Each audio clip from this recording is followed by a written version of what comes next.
Welcome to Cape Breton Movers and Shakers, where we have conversations with people who are doing positive things here in Cape Breton. I'm Richard Lorway, president of goCapeBreton.com. And today I'm speaking with Grace Mason-Parkinson, race organizer with the Cabot Trail Relay Association in Baddeck, Nova Scotia. Welcome, Grace. Thank you for you're having welcome. me. Welcome. So I imagine at this point you must be flat out gearing up for race weekend. How's it going? It's going pretty well. Normally, we spread the planning process out a little bit more, but this year, since we held off on making our decision, we're officially trying to get a million things done in a matter of 2 months. But, it's keeping life interesting, so that's okay. Keeping life, that's usually a euphemism for panic, but anyway. Yeah, that's about where I'm at, yeah. Okay. So tell me about the beginning. How did this get started?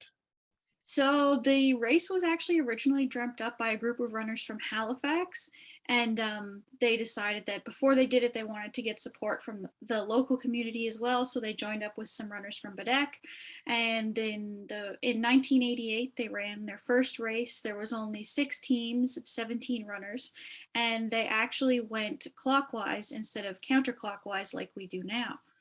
And they also ran it in the fall instead of in May.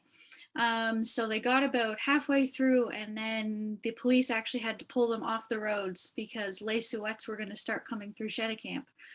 And so they did end up finishing it on another day, but after that they decided to change the time of year to go for spring and hope for some better weather. And they also decided to run it the other way around so that they could avoid running on the highway on the home stretch from the Gaelic College to Baddeck. Right. Excellent. So how long have you been with the race? Technically, or I guess officially, I've only been with the race since 2019, but unofficially, I have been with the race since I could count because my dad is also an organizer. So I did lots of little helping on the side and stuff when I was a kid, counting and organizing little things like that. So Gotcha. Right. So can you describe the race for me? yes, so it goes around the whole Cabot Trail, so about 300 kilometers.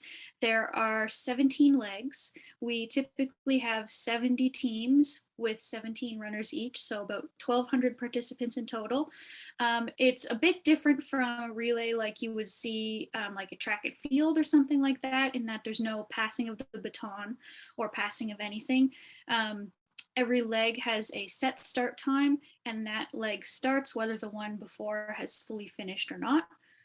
And then starts at the Gaelic College, and then it ends on Main Street, Baddeck. The whole street closes down. People line the street. It's a big, finish line shoot, and it's really fun. Wow, that sounds amazing. So you did answer my question. There's no batons, and no batons. And so there's 70 teams this year. This year, we're actually down to 65 at the moment. COVID has definitely affected us a little bit this year, but normally we do have 70.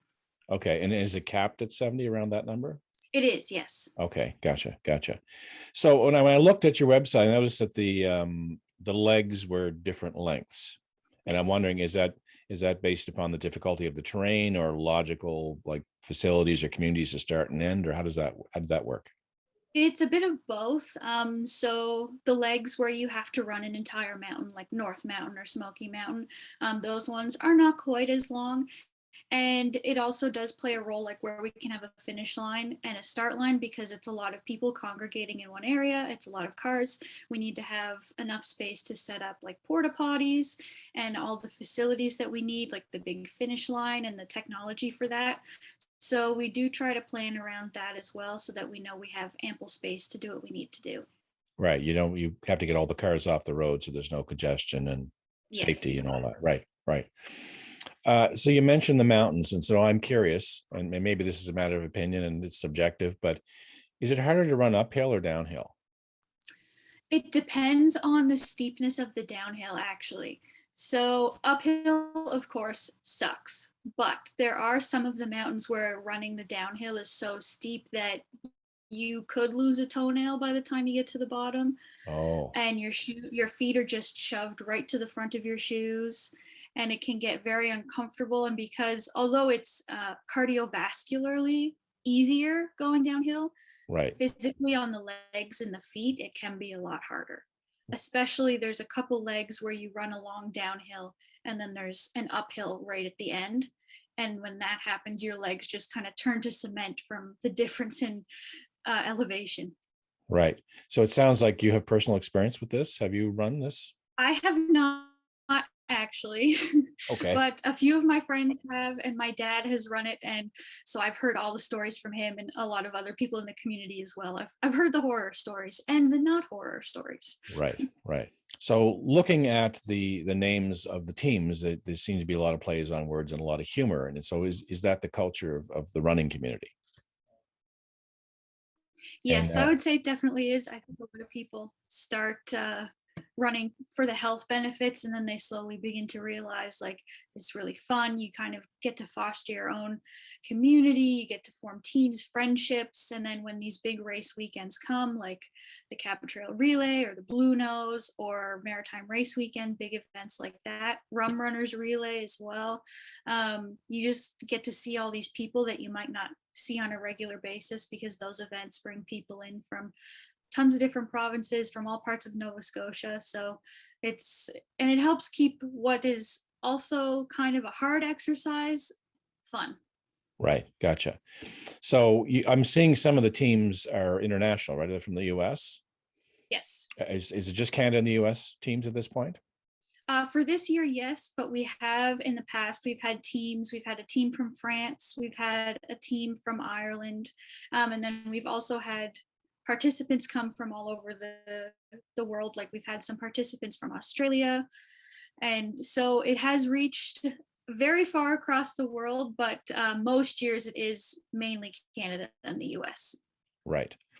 I also noticed that you have a standard for entrance that they have to declare that they're healthy and they have to meet certain time trials in order to enter. Is that right? Not in order to enter necessarily. We do encourage that people are able to run 9.5 minute mile just because that ensures that they can keep pace with the medical vehicles and such. Because where it isn't a passing of the baton type relay, once the next race starts, medical support and all that has to move on. Right. So if anybody is left behind, that becomes a little bit more risky in case something were to happen. So we do try to encourage people to be able to run that 9.5 minute mile to ensure they can meet the finish line before it's packed up and moved to the next leg. But it is not mandatory. We don't look at people's previous races or anything like that. Okay. Okay. So you mentioned the number of runners. How many volunteers are involved?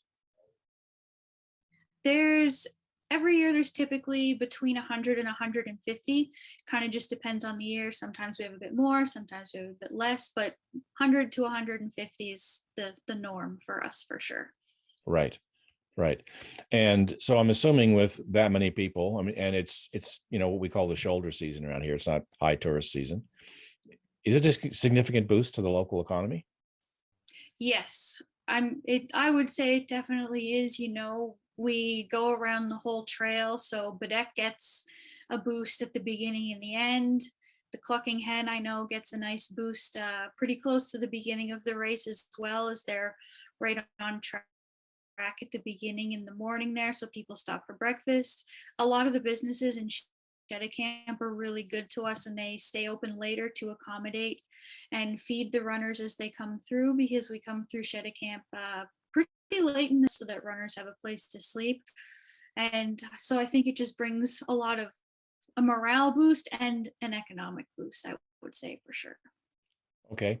So I have a question. So if I'm one of 17 team members and I run a leg, presumably I'm there for the whole weekend. So apart from the race, are there cultural events or live music like around the trail, that kind of thing? Not really around the trail as much. I do know that usually at some point, I think during leg like 16, there will be like people, one team every year they make pancakes, and sometimes they have live music going with them, like which is just runners that happen to have this other talent as well that Right. decide to start playing music. But we do have the unofficial after party, we call it, at the yacht club on the Sunday in Baddeck. And that Right. has live music and dancing, and everyone just gets to relax and enjoy their accomplishment and hang out with each other. And it's really fun. Right. I've been to the yacht club on occasion. It's a great venue. I love it there. Yeah. Um, so what happens at the end? So describe the finish of the race. So the finish is leg 17, the last leg. All the teams and as many participants as possible come and line both sides of the main street in Baddeck, and create like a finish line chute so that when people start coming down, it's like huge rounds of applause and cheering. And sometimes they'll get up and make like a little tunnel in the middle of the road, and we have a big finish archway, and it's just a really great atmosphere to end the race on. Just so much excitement and happiness, and everyone's just hanging out with each other and catching up and cheering everybody on. It really shows the spirit of the relay race, because it's not just teams cheering for their own, like everybody cheers for everybody, and it's really fun to be at. Right. So what is the date this year? May 28th and 29th. Okay. So if someone wanted to catch the big finish, they would go to Baddeck on the 29th. They would go to back on the 29th for about 10 a.m. Should get you there before the first runner comes in. 9:30 would be maybe a bit better to get there on time, because some of Okay. these runners are really fast. So you Right. just never know how fast they'll be coming through. Okay. Excellent. Well, listen, Grace, thanks so much for your time today. Yeah, no problem. Thanks for having me. This was fun. My pleasure.